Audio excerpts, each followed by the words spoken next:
think I'm about to introduce our very next U.S. Congressman for the 7th District. Please welcome to the stage.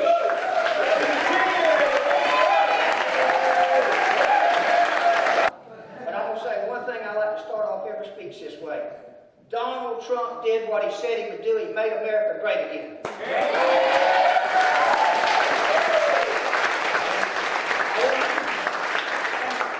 I want to tell you, I'm going to start out by telling you about one nightmare that I had. I mean, I've been doing pretty good through this election, but I had my first nightmare the other day, and I woke up, and Donna said, "What's wrong?" I said, "Man, you're not going to believe the nightmare I just had." She said, "What was it?" And I said, "Well, I dreamed that you walked downstairs at the house and you told me I had won Congress." She said, "Well, that should make you happy." I said, "Yeah, but you told me Nancy Pelosi had to swear me in." and that would be very discouraging, because I'm going to tell you, I want to win this race for me and for you, but also I want the Republicans to take back the House, the Senate, and the presidency. I'm going to give, because I noticed some press and some other things, I'm going to give a little message out to Tom. Tom, quit calling on Joe Biden to retire and resign because you don't think he's doing a good job. Because we've been asking you to do that for 8 months and you haven't listened to us. I'm going to be honest with you guys. Russell and Tom are so much alike. I am sure Russell called Tom and asked him if he could run. I'm sure. And I don't know how they're going to split the money up, because there's only so much chamber money at the beach. And I can tell you right now, they don't like me in Myrtle Beach right now. So that's why I decided to have my event on this side of the waterway, because if I'm going to get elected, it's going to be the good people in God's country that's going to elect me and send me to Washington. I know that. One of the questions that I ask everywhere I go is about Interstate 73. Now I'm going to do this because we got cameras rolling. I don't want to be a liar, so I'm going to do this. I want to do a show of hands. I'm going to ask the first question, and I'll ask the second question. How many of you in this room would like to see us take our local money, our sales tax, our gasoline tax? How many of us would like to see us take our local money and spend it on our local roads, our local bridges, and our flooding issues? Raise your hand, please. Thank you. I hope the cameras can see this. All right, how many of you want I-73? Got one wants I-73. That's good. That's brave. That's brave. Now I've spoken at 63 events, and I've had 2 people raise their hand. So that's good. It's not, the thing about I-73, it's not that I'm against it. I'm just against paying for it. If the government, if the federal, I mean, they're giving money away there right now. If they called and said, "Listen, we're going to pay, we're going to do I-73, and on March 27, 2027, you can start driving on it," I say, "Have at it. Let's go. Let's roll. Just tell me when I drive on it, and I don't have to pay for it, and I'm for it."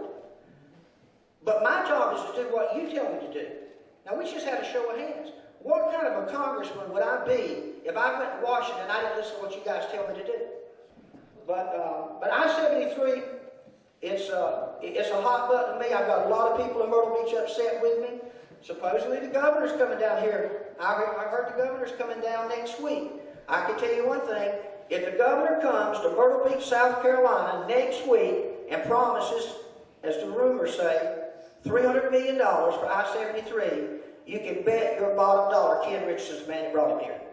Because I came out against it, and when I came out against it, all of a sudden, the Myrtle Beach Chamber scared to death. That's why they put money behind 2 candidates. So, I just wanted you guys to know that. You better bring a check and not a promise. Amen. Amen to that. If you can find a farmer in the 7th District that Tom Rice has held, you got a better chance of finding Sasquatch. You really do. Because you're not going to find him. And if you try to call him, I know this is crazy. Has anybody in this room tried to call Tom lately? No. Did he take your call? No. Or did you talk to an aide? Well, I had a meeting with him, and we met up in Conway, and when I left, we met at the trestle. When we left the trestle that day, I knew I was going to run against him. That day. That was 2 years ago. But I did the right thing. I came back. I told my board I was not going to run for re-election. I was going to run against Tom Rice. So win, lose, or draw. I'm done with the school board after this. And if I win Congress, great. I'm going to go up there, I'm going to fight for you, and I promise you one thing. They will know how to pronounce Ori, Marion, Killer. They'll know how to pronounce our name. Because I'm going to be in their ear so much, they're going to get the squeaky wheel of money, and I'm going to bring it back and give it to you. That's what I'm going to do. The last thing I'm going to say to you is this. It's tough times right now. And I know it. I feel it. I watch TV. I don't even watch the news anymore. Because there's a lot of tough things going on, and people are suffering. I mean, it's just uncalled for what happened in Afghanistan. And I mean, it's just, you can talk about the big picture things, or you can talk about the small things. But the bottom line are people are hurting, and they're suffering, and they want something to feel good about again. That is the honest truth. All I'm asking you guys tonight is this. Let me be your feel-good story for next year. Send me to Washington, and you're going with me. Because it's your chair. It's not Tom Rice's chair. It's not the Myrtle Beach Chamber's chair. Quite frankly, I'm tired of the Myrtle Beach Chamber picking our congressman. I mean, I really am. And I tell you what, Johnny Gardner, he didn't leave, did he? Right here, That man right there proved that you don't have to have the Myrtle Beach Chamber with you.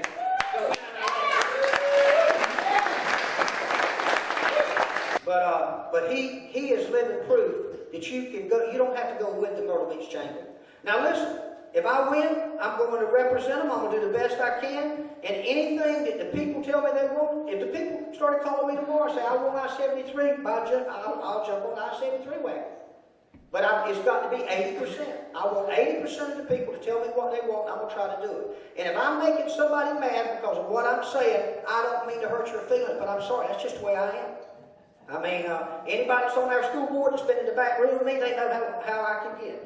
And in fact, we've got a cuss jar back there. That, we put a preacher on board. I didn't know they were going to do that to me. They put a preacher on board.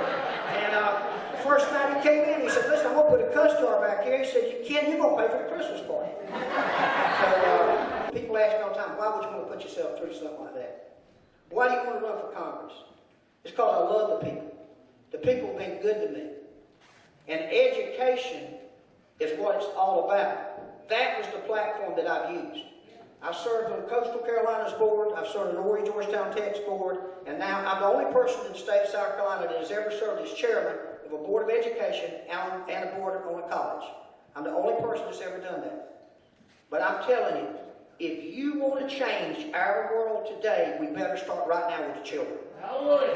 But I'm telling you, if you don't care about what the children are being taught, you say what you want about Jimmy Carter, I say it all the time about him. Worst thing he ever did, he started in 1979, he started the Department of Education. Worst mistake we ever made. The decisions for children should be made on the local level. The parents should have some say-so. All the local school boards should have say-so. We shouldn't be driven by Columbia or Washington in what we're deciding in the curriculum. About 3 months ago, maybe 4 months ago, I was in a boat right by myself because I got sidetracked by that media that I got asked about critical race theory. Well, I'm going to tell you, I said it, and I stick by my guns. Critical race theory will never be taught in Horry County as long as I'm a school board chair. And I got a feeling that we're going to get a bill signed in February by the governor that it will never be taught in South Carolina. You'll never get me to agree to teach one child to hate another child based on the color of their skin. So, with that, I'm Ken Richardson. We have information out there that has my phone number on it, and I'm going to tell you something. If you call me, I'll talk with you. This is a quick setting tonight. You don't get a chance, opportunity really to kind of talk to me and find out a lot about me and what my platform is. If you want to call me, my wife's living proof. I talk to everybody. You call me, I'll talk to you. I'll tell you where I stand on the issues. I'm for guns. I'm for babies. But most of the people running are going to tell you that. But they won't tell you about where they stand on education. They won't tell you where they stand on I-73. Russell Fry just got in the race the other day. I'll tell you 2 words you'll never hear come out of Russell Fry's mouth. Term limits. Russell Fry wants to be the next Joe Biden. He wants to go in his 30s and stay till he's 80. I know the way it works. I right now. Send me up there. If you don't like the job I do, send my butt back home. But if you do like the job I do, I promise you I will not stay more than 3 terms. I thank you guys for coming tonight. It means a lot to me. This is my home over here. Don't let somebody come into your house and take your seat. I don't intend to do it. And that crowd over at the beach and wherever they might be, they're going to have a fight on their hands because I'm not going away easy. So thank you guys for coming. I appreciate it. And I do hope to be your next congressman. Thank you.